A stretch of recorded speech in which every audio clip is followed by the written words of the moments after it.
Something happened underneath California this week that has seismologists more on edge than they have been in years. And yet, almost nobody watching the news actually understands what it really means.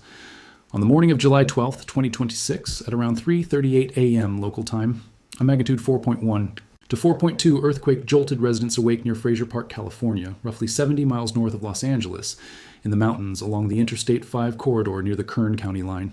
Within hours, the story exploded online.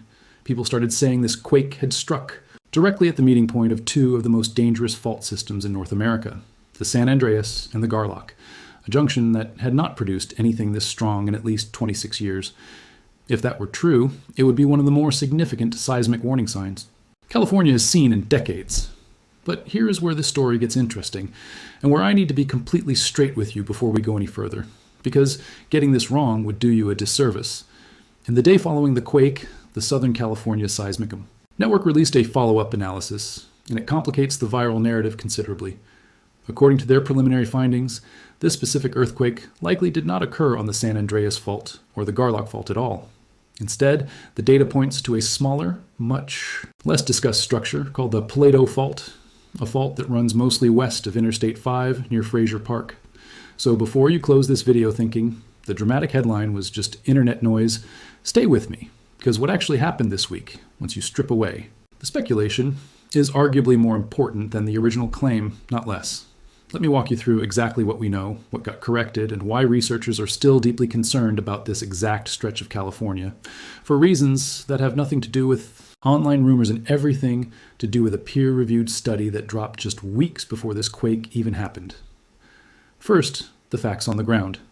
The Frazier Park earthquake struck at a depth of roughly 8 to 13 kilometers, and the shaking was felt across an enormous stretch of Southern California, with reports coming in from Bakersfield, Santa Clarita, Palmdale, Lancaster, Tehachapi, Pine Mountain Club, and even as far as Santa Barbara and San Diego.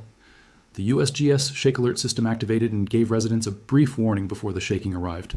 The United States Geological Survey's Did You Feel It system logged more than 770 individual citizen reports within hours, which tells you just how widely the small quake rippled across the region. No injuries and no significant structural damage were reported. A magnitude 3.2. Aftershock followed later that same morning. On its own, none of this is unusual. California records thousands of earthquakes every single year, and only around 15 to 20 of them typically reach magnitude 4.0 or greater. In fact, in North America, only Alaska experiences more recorded seismic activity annually than California does. So a 4.1 or 4.2 earthquake by itself would ordinarily be a footnote, forgotten within a day. What turned this into a bigger story is location, timing, and a chain reaction of events that followed almost immediately. Less than 36 hours after the Frazier Park quake, a second earthquake struck, this one a magnitude 4.3 near Johannesburg, California, about 120 miles east of Bakersfield, out in the eastern California shear zone. That second quake was also, initially, linked by some observers to the Garlock fault system. And again, seismologists have worked to clarify exactly where it fits into the picture. Two moderate quakes within a day and a half of each other, both near major fault corridors, both drawing public attention to a region already flagged by scientists as dangerously overloaded, is exactly the kind of cluster that gets researchers paying very close attention. Even when neither individual event technically ruptured the fault everyone assumed it did.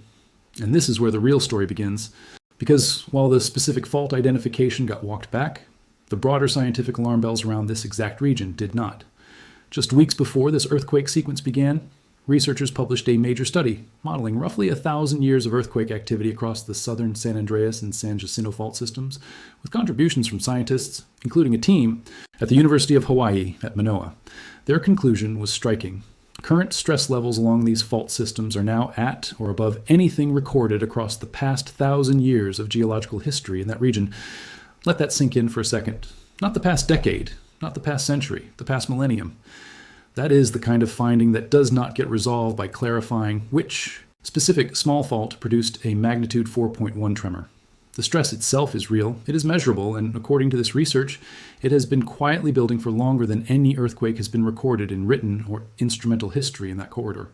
The study specifically zeroed in on an area called Cage-on Pass, describing it using a term that should genuinely concern anyone living across the greater Los Angeles metropolitan area, an earthquake gate. That term is not just dramatic language for a YouTube thumbnail. It describes a real structural mechanism that determines whether a future rupture stays contained to a single fault or jumps the gap and cascades into a connected, dramatically larger earthquake spanning multiple fault systems at once. And that concept, the earthquake gate, is exactly what we need to unpack next, because it fundamentally changes how seismologists are now modeling worst-case scenarios for Southern California. And it directly connects to why this week's quake cluster, even with the corrected fault attribution, still matters enormously. To really understand why the Cajon Pass earthquake gate concept matters so much, you have to first understand how seismologists used to think about these fault systems, because the shift in thinking here is significant. For decades, the San Andreas fault and the San Jacinto fault were largely modeled as separate, independent systems. Each one was treated as capable of producing its own significant earthquake on its own timeline, without much consideration given to what would happen if the two systems interacted directly during a single rupture event. That assumption mattered enormously for worst-case planning, because it effectively placed a ceiling on how large a single earthquake in the region could realistically become. The newer research, the same study that modeled 1,000 years of seismic history across these fault systems, challenges that ceiling directly. According to the findings, under the right stress conditions, a rupture that begins on one of these faults could potentially pass through the Cajon Pass corridor and continue onto the neighboring fault system, effectively linking the two together into a single earthquake far larger than either fault could produce entirely on its own. One of the researchers involved in that study, a professor who also directs the statewide California Earthquake Center at the University of Southern California, pointed out something that puts this into painfully clear perspective. Southern California has now gone more than 3 decades without a major urban earthquake, not since the Northridge earthquake struck back in January of 1994. According to his assessment, releasing the level of accumulated stress identified in this new research would likely require an earthquake of magnitude 7 or larger. And when researchers modeled what an earthquake of that size striking Southern California today would actually look like, the numbers are hard to ignore. An event like that could affect close to 24 million people across the greater Los Angeles metropolitan area and the Inland Empire.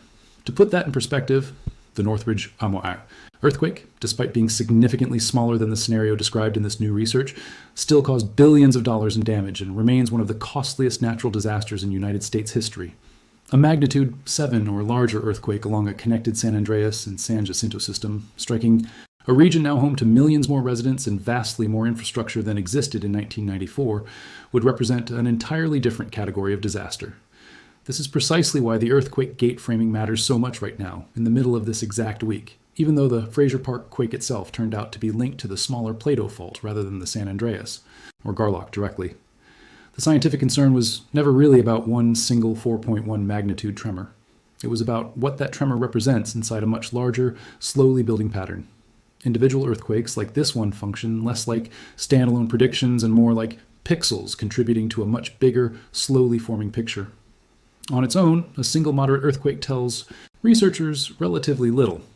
But when you layer it on top of a peer-reviewed 1,000-year stress model, a cluster of moderate quakes, interconnected than older models assumed, the picture becomes considerably more informative than any single data point could ever be by itself.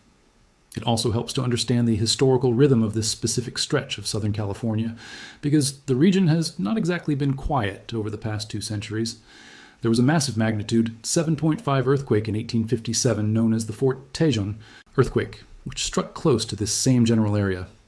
Further south, San Diego experienced a magnitude 7.4 earthquake back in 1800, and in 1952 a magnitude 7.5 earthquake struck the broader region as well, though that particular event occurred somewhat east of the main San Andreas fault line itself. What stands out when you look at the pattern of significant seismic activity over the past several decades is that most of it has clustered out in the Mojave Desert in the broader Eastern California shear zone, rather than directly on the San Andreas fault itself. The Johannesburg quake that struck just 36 hours after Frazier Park fits neatly into that same eastern pattern. So does an earlier magnitude 7.1 earthquake back in 1999 and another significant quake in 1992. For a long stretch of time.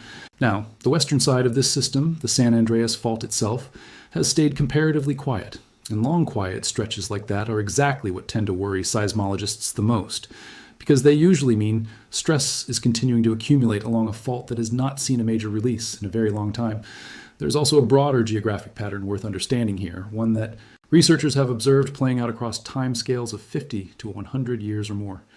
earthquake activity in this general region, researchers now believe that geographic emphasis may be gradually shifting back toward the west, potentially placing increased future risk directly on the corridor running through Cajon Pass and the southern San Andreas Fault, the exact zone the new 1,000-year stresses. Study identifies as critically loaded.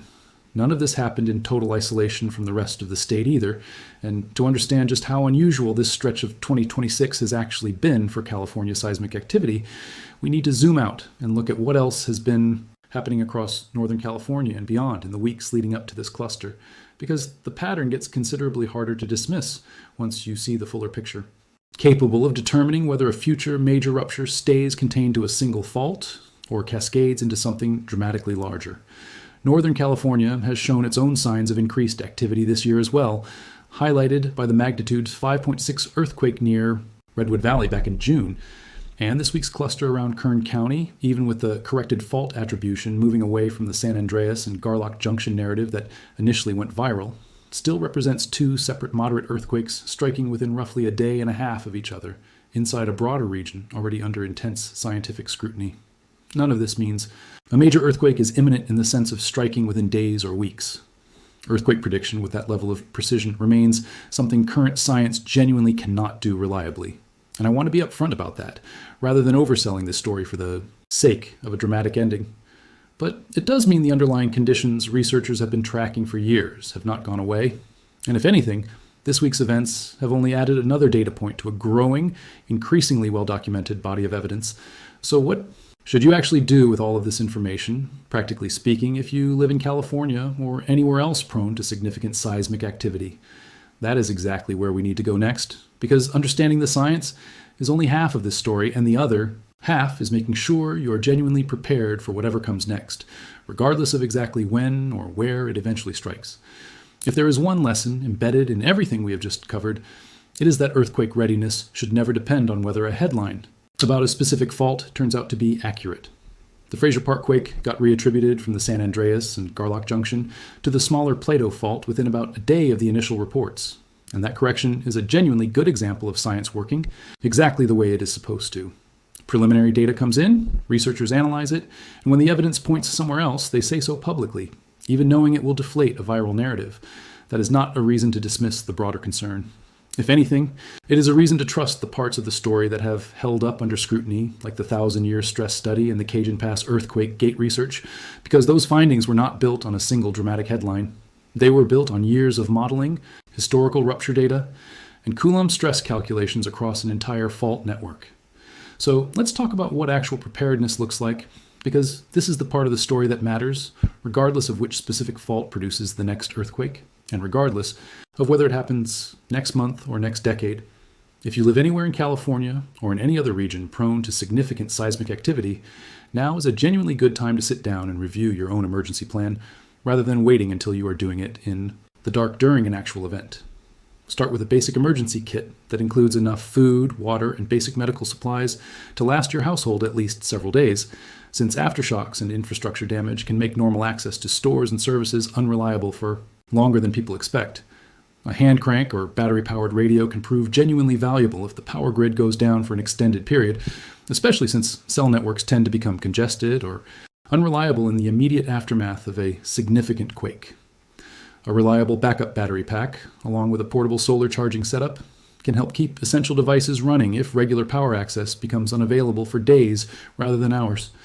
Beyond the basic supply kit, it is worth thinking through a few practical details ahead of time, rather than figuring them out during an actual emergency.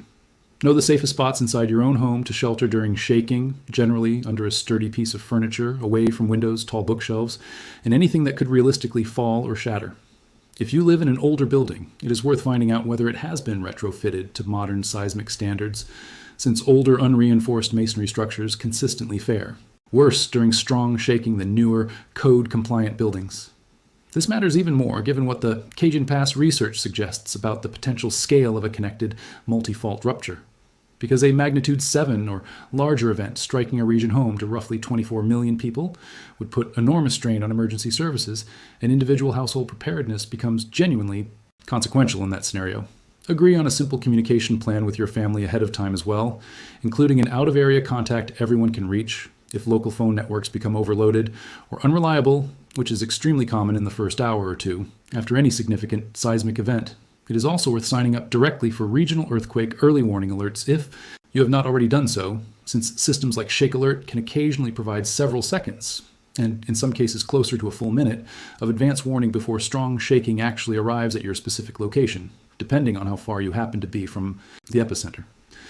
Even a few seconds of warning can be enough time to drop, take cover, and protect yourself before the strongest shaking hits, and it is often enough time for automated systems to slow trains, open elevator doors, and pause sensitive industrial equipment as, well, there is something worth sitting with as we close this out, and it has less to do with earthquakes specifically, and more to do with how we process uncertainty in general. It would have been easy for this story to stay locked into its original framing. A dramatic quake striking directly at the meeting point of two legendary fault systems, because that version is simpler and more viral. The real version is messier. It involves a correction, a lesser-known fault most people had never heard of, and a scientific concern that lives not in one dramatic tremor, but in a slow, methodical, 1,000-year stress model that most people will never read in full.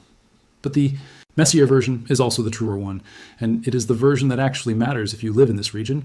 Faults like the Pleito, structures that sit quietly for generations before producing a felt earthquake, are a reminder that the ground beneath Southern California is far more complicated than any single headline can capture, and that the absence of a dramatic fault attribution does not mean the absence of genuine risk.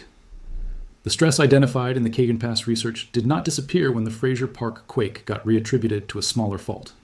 It is still there, still accumulating, and still being watched closely by researchers who will be studying this exact corridor for years to come. I will continue tracking this developing situation closely, watching for updated USGS data, aftershock patterns, and any further statements from the researchers involved in the Kagan Pass stress modeling work, and I will bring you a full update the moment there is anything genuinely new to report. Earthquakes like this one are rarely about the single moment you feel the shaking. They're about the decades of quiet accumulation that came before it, and the preparation that determines how well you come through whatever eventually follows. Stay safe out there. Stay informed with sources that are willing to correct themselves when the data changes, and I will see you in the next one.